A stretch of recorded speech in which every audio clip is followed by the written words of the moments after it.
அனைவருக்கும் என் அன்பான வணக்கம்.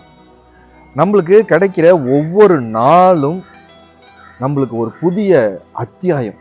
நம்ம எழுதுகிற நம்மளுடைய வாழ்க்கை கதையில் ஒவ்வொரு நாளும் ஒரு ஒரு புதிய அத்தியாயம். அன்னைக்கு நிறைய விஷயங்கள் நம்ம வாழ்க்கையில் நடக்கும். இது எல்லாத்தையும் நம்ம ரெக்கார்ட் பண்ணணும். இந்த கதைக்கு நாம தான் கதாநாயகன்.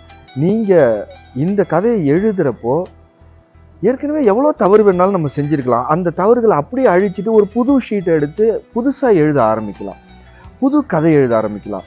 அது மட்டும் இல்லாமல் நடக்கிற சம்பவங்களுக்கு உங்கள் பாயிண்ட் ஆஃப் வியூ, உங்கள் நோக்கத்தில் அது எப்படி இருந்தது, அதை நீங்கள் எப்படி கையாண்டீங்கிறத எழுதக்கூடிய விஷயம் உங்கள் கையில் தான் இருக்குது. அதாவது வாழ்க்கையில் கிடைக்கிற ஒவ்வொரு நாளுமே நம்மளுக்கு கிடைக்கிற ஒரு சாப்டர்.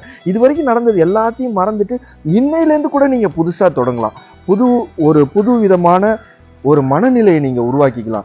இவ்வளோ நாளாக நீங்கள் எப்படி வேணாலும் இருந்திருக்கலாம். நிறைய தவறுகள் செஞ்சுருக்கலாம், நிறைய ஃபெயிலியர்ஸை சந்திச்சிருக்கலாம், நிறைய தோல்விகளை சந்திச்சிருக்கலாம். அது எல்லாத்தையுமே அப்படியே அழிச்சிட்டு இன்னையிலேருந்து நீங்கள் ஒரு புது மனநிலையோட, வெற்றி மனநிலையோட, அன்பான மனநிலையோட, உதவி செய்யக்கூடிய மனநிலையோட உங்களுடைய வாழ்க்கை கதையை நீங்கள் இந்த இடத்துலேருந்து நீங்கள் ஆரம்பிக்கலாம். அப்போ ஆரம்பிக்கிறப்போ ஒரு க்ஷணமும் நீங்கள் அதை செதுக்கலாம். நீங்கள் நினச்ச மாதிரி அதை வாழலாம்.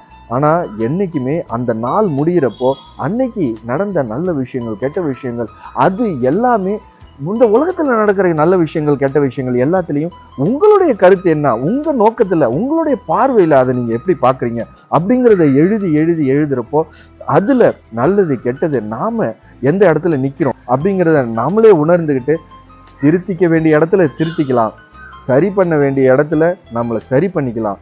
அது முடியாது, நாம் சரியாக தான் இருக்கிறோம், நம்மளை சுற்றி தவறு நடக்குதுங்கிறப்போ எதுவுமே செய்யாமல் சைலண்ட்டாக இருந்துடலாம். நான் கரெக்டாக தான் செய்கிறேன், இது சரியாக தான் இருக்குது, நான் எதிர்பார்த்தது தான் நடக்குது அப்படிங்கிற ஒரு தெளிவு உங்ககிட்ட இருந்ததுன்னா அன்னையிலேருந்து அழகாகவே உங்களுடைய வாழ்க்கையை நடத்தலாம். நேற்றைய அனுபவங்கள், நேற்றைய சம்பவங்கள் எல்லாமே இன்னைக்கு அனுபவங்களாக, இன்னைய சாப்டருக்கு பழைய அனுபவங்கள் புதிய பாதைகளை நம்மளுக்கு போட்டு கொடுக்கும். அந்த அனுபவத்தின் ரீதியில் நம்ம அடுத்த அடியை எடுத்து வைக்கலாம்.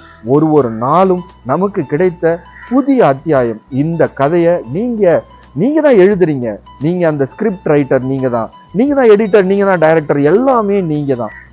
அப்போது அது எவ்வளோ சுதந்திரம் உங்களுக்கு இருக்கும். அந்த சுதந்திரத்தை பயன்படுத்தி உங்கள் வாழ்க்கையை சிறந்த முறையில் அமைச்சிக்கிறது உங்கள் கையில் தான் இருக்குது. சிந்தித்து செயல்படுங்கள். அனைவருக்கும் வணக்கம். வாழ்க வளமுடன்.